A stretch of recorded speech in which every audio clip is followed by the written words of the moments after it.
ಚಂದ್ರಮನ ಬೆಳಗಿನ ಚಿಂತೆ ಚಕೋರಂಗೆ ಚಂದ್ರಮನ ಬೆಳಗಿನ ಚಿಂತೆ ಅಂಬುಜಕ್ಕೆ ಭಾನುವಿನ ಉದಯದ ಚಿಂತೆ ಅಂಬುಜಕ್ಕೆ ಭಾನುವಿನ ಉದಯದ ಚಿಂತೆ ಚಕೋರಂಗೆ ಚಂದ್ರಮನ ಬೆಳಗಿನ ಚಿಂತೆ ಚಕೋರಂಗೆ ಚಂದ್ರಮನ ಬೆಳಗಿನ ಚಿಂತೆ ಅಂಬುಜಕ್ಕೆ ಭಾನುವಿನ ಉದಯದ ಚಿಂತೆ ಅಂಬುಜಕ್ಕೆ ಭಾನುವಿನ ಉದಯದ ಚಿಂತೆ ಭ್ರಮರಂಗೆ ಪರಿಮಳದ ಬಂಡೊಂಬುವ ಚಿಂತೆ ಭ್ರಮರಂಗೆ ಪರಿಮಳದ ಬಂಡೆಂಬುವ ಚಿಂತೆ ಭ್ರಮರಂಗೆ ಪರಿಮಳದ ಬಂಡೊಂಬುವ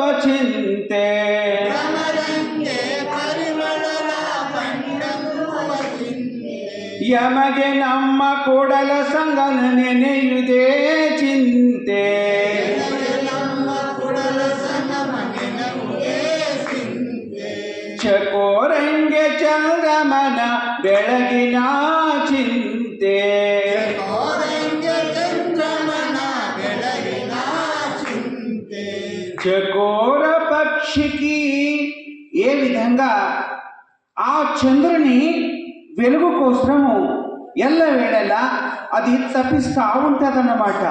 చకోర పక్షికి చంద్రుని వెన్నెల చింత, అంబుజమునకు సూర్య ఉదయని చింత. అంటే కమల పువ్వులకు సూర్యుడు ఎప్పుడు ఉదయిస్తాడా అనేటటువంటి చింత. ఆ విధంగా భ్రమరాలన్నిటికీ ఆ పుష్పాల మీద ఉండేటటువంటి మకరందములకు ఉండే చింత. హే పరమాత్మ, కూడల సంగమ దేవ, హే జగదాధికర్త విశ్వదేవ, మరియు ఆ భ్రమరములకు పుష్పములకు ఏ విధంగా చకోర పక్షులకు ఆ వెన్నెల చింత, సూర్యుని చింత ఎలాగా ఆ దుంబీలకు భ్రమరములకు ఎట్లా మధుపానములైనటువంటి తేనె గోలే చింత ఎలాగను. ఈ పరమాత్మ నీ యొక్క ధ్యానమును సతతంగా నిన్ను తలచేటటువంటి చింత, నీవు ఈ జగత్తులో ఇచ్చినటువంటి పారే నీళ్లు, మండే మంట, విసిరే గాలి, తిరిగే భూమి కనుక ఏ ఒక్క ఇత్తులు ఈ భూమి మీద వేస్తే అన్నీ ఒక్క ఇత్తేస్తే దానికి 10 చేతులుగా ఉద్భవించి అవి కోట్ల జన్మమెత్తేటటువంటి పంటలు కనుక పారే నీళ్లు, విసిరే గాలి, ఉదయించే సూర్యుడు, రాత్రి వచ్చే చంద్రుడు, నక్షత్రములు ఇవన్నీ దిననిత్యంగా ఇచ్చే నీ కట్టం కనుక నీ కృతజ్ఞతను మేము తీర్చుకోవాలంటే దిననిత్యంగా సతతంగా నిన్ను కొలిచి ప్రార్థించేటటువంటి నిన్ను మరువము కనుక నువ్వు దిననిత్యంగా ఇచ్చేటటువంటి మాకు కట్నం, గాడ్ గిఫ్ట్. అందుకు నీవు ఇచ్చేటటువంటి పరమాత్ముని యొక్క కట్నం మనకు దిననిత్యంగా దానం అన్నమాట. కనుక నీ దానమును తిని నీది తిని నేను ఎక్కడెక్కడో ఏమేమిటికో నేను పొగిడే కన్నా నిన్ను పొగిడి, నిన్ను ప్రార్థించి, నిన్ను ధ్యానించి, నిన్ను పూజించేటటువంటి జన్మ అది ఏదైనా ఉంటే మనిషి జన్మ ఇచ్చావు. సృష్టి ముకుటములోన మనుజుని పుట్టించి శ్రేష్ఠ మాతకు విచారం ఇచ్చినందుకు, నీకు నేను కంఠనాదం ఇచ్చినందుకు, మాట్లాడే శక్తి ఇచ్చినందుకు నీకు ఘంటనాదంతో రుణం తీర్చుకుంటా పరమాత్మ అనేటటువంటి భావంతో ఘంటనాదం కొట్టేటటువంటిదే అది ఓంకారనాదం అన్నమాట. అందుకు కాబట్టి విశేషంగా నమ్మిన వారకు రకరకాలుగా పరమాత్మ సహకరించేటటువంటిది. మొదలు మనిషి ఎట్లుంటాడు అంటే వాస్తవికంగా 84 లక్షల జీవరాశులలో ఉత్తమమైంది తెలుసుకోగలిగేది భగవంతుని యొక్క సాన్నిధ్యం చేరేది. 1, 2, 3, 4, 84 లక్షల రకాల యోనిలో పుట్టి మరణించి ఆయుష్ ప్రమాణంగా బతికి ఏ ప్రాణి జీవితంలో ఏమేమి చేయాలో ఎలాగెలాగ ఉండాలి అది అవుటి భాష అవుటికి తెలుసు. స్వతంత్ర కాదు పక్తంత్రం. 84 లక్షల జీవరాశులకు యమశిక్ష. ఈనాటికి ఆనాటికి లేదు గురు దీక్ష, ముందెట్లా అవుతుంది మహామోక్షం. అందుకు కాబట్టి ఈ మనుష్య జన్మములో వచ్చినందుకు ఆ ఒక్క దీక్ష మరియు మహామోక్ష అనేటటువంటి ఈ యొక్క కైలాస ద్వారము, స్వర్గ ద్వారము తెరిచి ఉండేటటువంటిది ఈ యొక్క అవకాశం మనిషి జన్మమనే అన్నమాట. అందుకే ఈ జన్మమున వాస్తవికంగా జన్మ ధన్యతను చేసుకునేటటువంటి అవకాశములో ఈ యొక్క మనిషి జన్మముల మహాద్వారం అన్నట్టు. కనుక ఇది ఆ నమ్మలేని మనసులకు, నాస్తికులకు నాస్తికం అనేటటువంటిది ఆస్తి మిగులుతుంది. కనుక ఆస్తికులకు ఆస్తి కావాలంటే ఆస్తి మిగులుతుంది.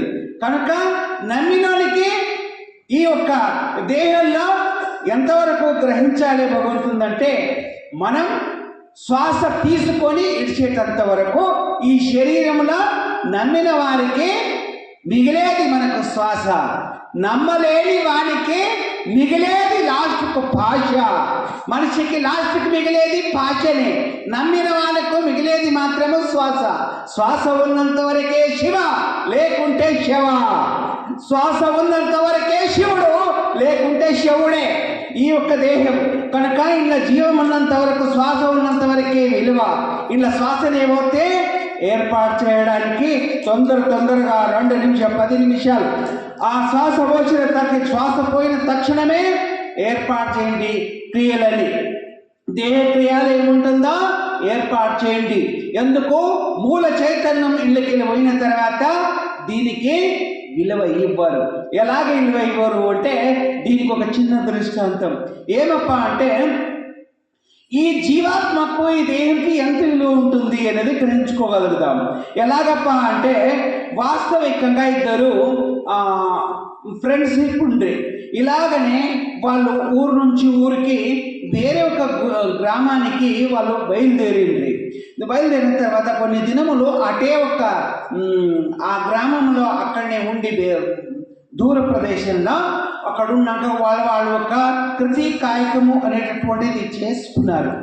4 పైసలు డబ్బులు సంపాదించుకున్న తర్వాత ఒక ఆయన అట్లా కొంచెం నాలెడ్జ్ ఉన్న మనిషి ఉండే, ఆయనకు నాలెడ్జ్ చాలా ఫాస్ట్ చురుకుదనం ఉండే. ఆయన పనిలో ఫాస్ట్ ఉండే, అంట్లో ఫాస్ట్ ఉండే, డబ్బు 4 ఎక్కువ సంపాదించుకుని ఉండే. ఇంకా కొంచెం అయినా కొంచెం మధ్యవర్తి ఉండే, ఇవన్నీ సంపాదించుకుని ఉండే. సో ఇద్దరు కూడా కలిసిమెలిసి ఉండి తర్వాత ఏమైంది అంటే, ఈ డబ్బు ఎక్కువ సంపాదించిన కూడబెట్టిన మనిషి మీద ఈ కొంచెం ఈయనకి ఏమైంది అంటే, తక్కువ సంపాదించిన ఆయన దృష్టి ఆయన మీద, సంపాదించిన ఆయన మీద పడ్డదన్నమాట. పడి ఏం చేసినారంటే, ఇద్దరు కూర్చున్నా నిలబడే లేచినా ఏం చేసినారు అంటే, వాస్తవికంగా ఇద్దరు కూర్చొని ప్రసాదం చేస్తారు, భోజనం చేస్తూ ఉండగా ఇది ఇద్దరు కలిసి చేయడము వాస్తవికంగా నీ ఇది చేయి ఇద్దరు చేద్దామనుకొని చేస్తుండగా అన్నీ రెడీ అయింది, భోజనం కూర్చుండ్రు అనమాట. కూర్చున్న ఒక సందర్భంలో ఇంకొక వస్తువు అవసరం ఉండే, నువ్వు కొన్ని తాగే నీళ్ళు గ్లాసులు తీసుకురా, నీళ్ళని ఏర్పాటు చేయలేమంటే ఆయన నీళ్ళు అనిపోయిండు. ఈయన ఏం చేసినాడంటే, ఇద్దరు తినే ఒక తలలో అన్నం అన్ని రెడీ పెట్టుకుని నీళ్ళు తెచ్చుకున్నది ఒకటి మర్చిండ్రు. అయితే ఆయన తినే ఒక ప్రసాదంలో కొంచెం ఈయన ఇష్టం కలిపేసి పెట్టిండు. ఎందుకంటే ఆయన పట్నం ఆయన అంటే ఉన్న ఆస్తి అంతా నాకే అనుకోండి. అందుకు కాబట్టి వాస్తవికంగా ఏం చేశారు, ఈ విధంగా చేశారు. ఆయన నీళ్ళు తెచ్చిండ్రు, ఇద్దరు గ్లాస్ పెట్టేసిండ్రు, నీళ్ళు పోసిండ్రు, కొందరు కూర్చుండ్రు, ప్రసాదం స్వీకారం చేసిండ్రు. ఆ తర్వాత ఆయన ఒక 2-3 గంటల్లోనే తడపడాయిస్తూ ఉండు. ఏమని అంటే, కడుపుని వస్తుంది, నాకు తల తిరిగినట్టు అవుతుంది, కనుక నేను ఎలా చేయాలి ఏం చేయాలంటే ఆయన బాధపడుతుంటే, ఈయన మళ్ళీ ఏం చేస్తున్నాడంటే, వాస్తవికంగా ఏమైంది ఎట్లా అయింది, దీనికి ఏమైనా ఏర్పాటు చేద్దాం, మీటా చేద్దాం అనుకొని ఈయన హాస్పిటల్ పోదామనుకొని దవాఖానకు మందు మాపులు ఆయుర్వేద చెట్లు అన్నీ ఏదైనా వేసినా కాపాడదామన్నట్టు ఈయన చేసే తినకాయన చనిపోయి ఆత్మ వదిలిపెట్టి శరీరం ఈ విధంగా తీసుకుపోయి గుర్తులు ఏం చేయాలి, పడేసి చెప్పలేడు ఎవరికి. తర్వాత కొన్ని దినాల తర్వాత వాళ్ళ ఊరికి ఆయన అన్ని సంపాదన చేసుకొని ఆయనది అంతా ఒక్క జాగాలనే తీసుకొని పెట్టుకొని ఆయన వచ్చిన తర్వాత వాళ్ళు ఏమి సరిగి పోయిండ్రు, ఒకే ఊరు ఇద్దరు. అందుకు కాబట్టి నా కొడుకు మీరు ఇద్దరు కలిసిపోయిండ్రు కదా, నా కొడుకు రాలేదని తల్లిదండ్రులు బాధపడబట్టిరి. అప్పుడు నాకు తెలియదప్ప, నాకు గుర్తులేదు, పోయినాం కానీ ఎక్కడో ఆయన ఎక్కడో నేను ఎక్కడో అని విన్నాను. వాళ్ళు బాధపడేది. అయితే కొన్ని దినంలో పోయిన తర్వాత ఒక పెద్ద బిల్డింగ్ కట్టే ఇల్లు మీద ఇల్లు, మళ్ళీ మంచి షేర్ కొని, మంచి కారు కొని, మంచి మంచి వస్తువులన్నీ బైకులు కార్లు అన్నీ కొన్నాక కొన్ని దినంకే ఇక వయసుడే ఇక మ్యారేజ్ చేసుకున్నాలి అనుకొని లగ్గం చేసుకుని ఇక ఆ లగ్గంకు తండోపతండం జనంకంతా చెప్పి అంతా జనం వచ్చి లగ్గమై కొన్ని సంవత్సరం గడిచినది. ఒక కొడుకు పుట్టే అనుకో, ఒక కొడుకు పుట్టమనే పట్టరాని సంతోషంతో ఊరు జనంకంతా చెప్పి అందరికీ కొడుకు పుట్టే నా కొడుకు. తర్వాత అది కొన్ని రోజుల్లోనే కొడుకు పుట్టి అంత తక్షణమే 2 రోజులు 4 రోజులు కాగానే ఆ పిల్లగాడు పుట్టినారు కానీ ఆయన వాస్తవికంగా మాట్లాడాడు, ఆయనతో పాలు తాగాడు, ఆ శ్వాస ఆడది, కన్ను ఇట్లా తెరిచి జగత్తుకు చూడడు. అందుకు ఇప్పుడు ఇంతవరకు ఈ విధంగా ఉంటే తర్వాత కొడుకు పుట్టింటి కొడుకు పెళ్ళి కొడుకు అయ్యి అంత అయిన తర్వాత మాట్లాడతలేదు అంటే ఇది నిజంగా ఇలా పాఠం ఉన్నట్లనా లేనట్లనా, పాఠం లేకపోతే ఇది తీసుకొని నేనేం చేయాలి అని ఆలోచన పడినాక మందు మాపులు తెలిసిన వాళ్ళకు పిలిచి ఆయుర్వేదు ఇలా డాక్టర్లకు పిలిచి చూపించగా వాళ్ళు చూసిన తర్వాత నాడి అయితే ఆడుతుంది, అది సూక్ష్మంగా ఆడుతుంది, కానీ ఆయనకు అంతర్ముఖ్యంగానే ఉండి బహిర్ముఖంగా లేదు. కాబట్టి ఈయన వీక్గా ఉన్న ఒక ఈ శరీరం ఉంది సంటి పాప అని వాళ్ళు చెప్పారు. ఇది మాత్రం కూడా కాదప్ప, ట్రీట్మెంట్ చేయండి కానీ వాళ్ళు వెళ్ళిపోయారు. ఇంకొక డాక్టర్ పిలిచి ఇంకొక వైద్యుని పిలవగా అందరూ వచ్చి పోతురు, చూస్తురు పోతురు. కనుక ఈ విధంగా చేస్తుంటే నీ ఖర్చులైనా సరే కానీ నా కొడుకుకు మాత్రము బచాయిస్తే ఎవరు బచేస్తారో వాళ్ళకు నేను వాస్తవికంగా 10 లక్షల రూపాయలు ఇస్తా అని. నేను బచాయిస్తే ఈయనకి మంచిగా మాట్లాడిపిస్తే కన్ను తెరిచి చూస్తే 10 లక్షల రూపాయలు ఇస్తా అని. వాళ్ళు వీళ్ళు చూసి వాళ్ళందరికీ డబ్బు ఇస్తూనే పోతే చూస్తుంటే నాతోనుగా నీతోను కాదని ఇలాగనే 1 కోటి రూపాయలు ఖర్చు పెట్టిన తర్వాత ఇంకా 1 కోటి రూపాయలు ఖర్చు పెడితే కూడా మాత్రం ఆ కుయ్యలేదు కన్ను తెరిచి చూస్తుండలేదు. ఏం చేయాలి కానీ ఆలోచన పడంగానే సరాసరి సతతంగా 6 నెలల దినం నడుస్తున్నది. కానీ నాడి మాత్రం మధ్యమం నడుస్తుంది, కన్ను మాత్రం ఇట్లా తెరిచినట్టు మూసినట్టు, నోటి నుంచి ఒక మాట లేదు. ఇన్ని కోటి రూపాయలు ఖర్చు పెట్టి గిట్టితో చూసుడు మళ్ళీ మూసుడు, కానీ మాట అయితే రాదా, తిరగమని ఏడుచుడు లేదా. కానీ ఏదైనా కానీ మొత్తంలో ఈ నేను సంపాదించుకొని తెచ్చిన డబ్బు అయినా సరే, ఇల్లు అయినా సరే, భూమి అయినా సరే, కానీ నేను మాత్రం ఏ విధంగా చేసి నా కొడుకు బచాయించుకున్నది, వీళ్ళకి లేస్తే చాలు అని ఆ విధంగా అంటూ అన్నీ ఇది బిల్డింగ్ అమ్మే ఆయన కట్టింది ఇల్లు చేను కారు మొత్తం అంతా ఖర్చు పెట్టిన తర్వాత 6 నెలల దినం అయిపోయింది. గడవంగానే అప్పుడు 6 నెలల దినంకు అప్పుడు కర్రని ఏడవబట్టే ఆ పాప కర్రని ఏడవబట్టి అప్పుడు పట్టరాని సంతోషమా. నాయన పోతే అంత పోను కానీ కొడుకు మాత్రం కర్ర అన్నాడు. అంటే ఏడ్చినట్టు అయితే ఇక నా కొడుకే ఆ విధంగా చూడండి. 6 నెలలు అయిన తర్వాత అప్పుడు ఆ సంటి పాప 6 నెలల పాప 1-2 మాట్లాడే, నేను ఎవరున్నావో నన్ను గుర్తుపట్టావా. 6 నెలల పిల్లలు మాట్లాడతారా? 6 నెలల పిల్లలు అయితే పిల్లలు మాట్లాడారు, సంవత్సరం అన్న పడుతుంది. అది కాక 6 నెలలకే మాట్లాడుతుంది. నేను ఎవరున్నావు గుర్తుపడుతున్నావా? నా కొడుకున్నావు, ఇంకెవరున్నావు? నా కొడుకుని అంటే నేను నీ కొడుకుని కాను అంటే ఎవరు మరి నువ్వు? నేను ఎవరినో నువ్వు గుర్తుపట్టుకున్నావా? నేను గుర్తుపట్టలేను. నా కొడుకువే, నాలాగానే ఉన్నావు, నా కొడుకువే. కాదు, నీవు నేను ఇదే ఊరోళ్ళం, 2 దోస్తులం, 2 కలిసి ముంబై పోయినాం. మనం పోయిన తర్వాత మన పని ఏముండాలో మన వృత్తి మనం చేసాము, కృషి కాయకం చేసాము. కొంచెం నాలెడ్జ్ ఎక్కువ ఉన్నందుకు, టెక్నాలజీ ఉన్నందుకు నేను 4 పైసలు ఎక్కువ సంపాదించింది. నీవు కొంచెం మధ్యమ ఉన్నందుకు తక్కువ సంపాదించినావు. నేను సంపాదించిన డబ్బుకు, ఆస్తికి చూసి నన్ను తినే పదార్థంలో విషయం కలిపి చంపావు. అవన్నీ నా ఆస్తి కబళించి తీసుకెళ్ళావు. నేను నా ప్రాణం తీసిన జన్మమిచ్చిన వాళ్ళకు కూడా నువ్వు పక్క అడ్రా చెప్పలేవు. కనుక ఆ రుణం తీర్చుకోవడానికి నీ కడుపులో నేనే పుట్టాను, నీ ఫ్రెండ్ నేనే. నేను సంపాదించిందంతా మళ్ళీ నీవు సంపాదించి మితికి మితి దుగుడి మితి మొత్తంలో ఆ రుణం తీర్చుకున్నా. అయిపోయింది, 6 నెలలు అయింది కదా, నా లోకానికి నేను మళ్ళీ వెళ్ళిపోయి మళ్ళొక జన్మంలో వస్తా అని ప్రాణం విడిచిపెట్టిండో. ఈ బంధం అంటే ఎట్లుంటుందంటే ఇట్లే, రుణానుబంధే రూపేణ పశు పత్ని సుతాలయ అంటే ఇదే. రుణానుబంధే రూపేణ పశువు అంటే పశువులు ఇంటి ముగ్గట, ఆవు, ఎద్దు, ఏ ప్రాణి. పత్ని అంటే భార్య, మరియు సుతాలయ అంటే పిల్లలు.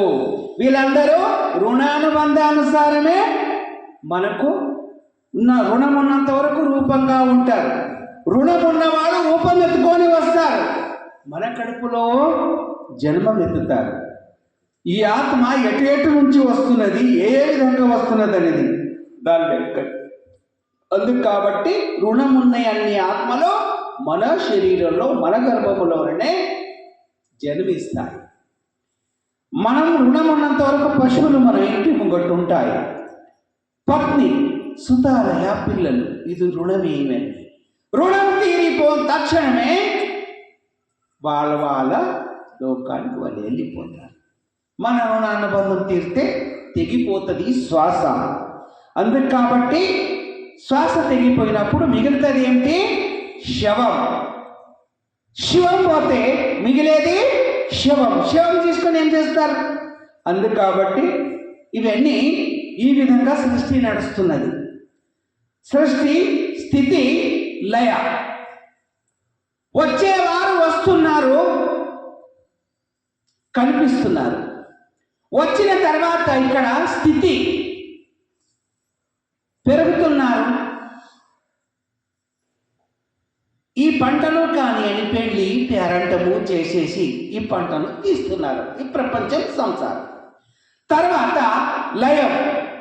ఈ అన్ని అనుభవమైనాక సతతంగా అన్నీ కూడా గ్రహించి ఈ సృష్టి రహస్యం, ప్రకృతి, పరమాత్మని యొక్క తత్వం, గురువు మార్గదర్శన ప్రకారంగా మనిషికి భగవంతుని యొక్క మార్గదర్శనం కావాలి.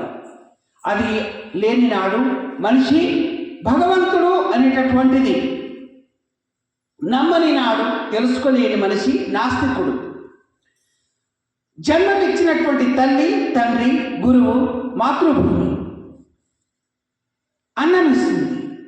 దీని మీద మనం మలమూత్ర విసర్జన చేసినా అన్నీ ఔరుస్తుంది, మళ్ళా శుచి చేస్తుంది. పరమాత్ముడు పంచభూతాలతో మనం ఎంత మలినం చేసినా పంచభూతాలతో ఫిల్టర్ చేస్తూ ఉన్నాం. గాలి రూపమున, జల రూపమున, సూర్యుని రూపమున, విటామిన్స్ చంద్రుని రూపముల, పాడి, పంట, మనుషులు, జీవ జంతువుల్లో మనం గర్భంలో ఉన్నప్పుడు శ్వాసలో శ్వాస తినే పదార్థాలు పెరుగుతున్నావు. బయటికి వచ్చిన తర్వాత నీవు అన్నం, పానీయం అథవా పాలు, నీవు గర్భంలో ఉన్నప్పుడే తల్లి సన్నులో పాలు రెడీ అవుతున్నాయి. ఇలాగా పాల సముద్రంలో ఉద్భవం అవుతారు అంటే ఈ విధంగా ఇవన్నీ గ్రహించుకోవాలి, తెలుసుకున్నాలి. అందుకు విష్ణుమూర్తి ఆడున్నారు అంటే పాల సముద్రంలో ఉంటాడు. నిజం పాలు అమ్మ సన్నులో పాలు ఉంటేనే కదా సంటి పాప పెరిగేది. ఇవన్నీ గ్రహించుకోవాలి. అందుకు కుండని ఇడిసి మనిషి మట్టి లేనిది కుండ కాదు, మట్టి లేకుండా కుండ కాదు. మనిషికి ఇడిచిపెట్టి భగవత్ చైతన్య శక్తి ఈ జగత్తుల మనిషిలోనే ఉంది. అందుకు మనిషిలో ఉంది అనేది తెలుసుకోవడానికి చిన్ గుర్తు. ఈ దేహం గురించి తెలుసుకోవడానికి మనిషికి సాకార రూపమున, నిరాకార రూపంలో ఉన్నది సాకార రూపంలో దేవాలయములు, ఆశ్రమాలు ఇవన్నీ ఎందుకు కావాలి అంటే దానికి నిరాకార రూపంలో ఉన్నటువంటి దైవాన్ని తీసుకుపోవడానికి ప్రార్థన, ధ్యానము, జపము, నామస్మరణ అవసరం ఉంటుంది. దాని ద్వారానే నీకు తొలగిపోవడానికి అక్కడ తీసుకెళ్ళడానికి కావాలి. మరి అదే లేకపోతే ఏమైతాడు మనిషి అంటే నాస్తికుడు అవుతాడు. నాస్తికుడు అందుకు కాబట్టి ఆస్తి కావాలి అన్న వాళ్ళకు ఆస్తి అంటే డబ్బు, ధాన్యము, ద్రవ్యము, ప్రపంచము, మాయ, బంధనం ఇవన్నీ ఇది కోరేవాడు. నమ్మలేని వారికి నాస్తికుడు, నమ్మిన వారికి వాస్తవికంగా ఆస్తి. అందుకు సంపూర్తి భక్తి భావంతో నమ్మే వరకు శ్వాస ఇవి అన్నీ ఉన్నా కానీ ప్రపంచంలో ఏ కావాలన్నా అన్నీ అడిగినా ఇచ్చిన భగవంతుడు ఒక్క శ్వాస లేకపోతే నీ పాలకు లేనట్టే కదా. శ్వాస ఒకటి ఉంటే అన్నీ ఉన్నట్టే. శ్వాస నడుస్తుందంటే ఈ శరీరంలో వేసినటువంటి ఈ బాడీకి అన్నము, పడి, పదార్థం. దేవుని యొక్క మందిరం, దేవాలయం, ఆశ్రమాలు, గురువు, లింగ, జంగమ, మహాత్ములు, సత్పురుషులు, దైవ్యాంశ సంభూతులు వీళ్ళ ద్వారా ఆ దైవీ సాన్నిధ్యంకు తీసుకెళ్లేటటువంటి మూల కారణం ఇవి చైతన్య వస్తువులు. ఇవి సాకార రూపంతో నిరాకార రూపంకు తీసుకుపోవడానికి ఇవన్నీ అవసరం ఉంటుంది. అందుకు కాబట్టి విశేషంగా ఇలాగా గ్రహించుకొని ఆ ఒక భగవంతుని యొక్క సాన్నిధ్యం చేయ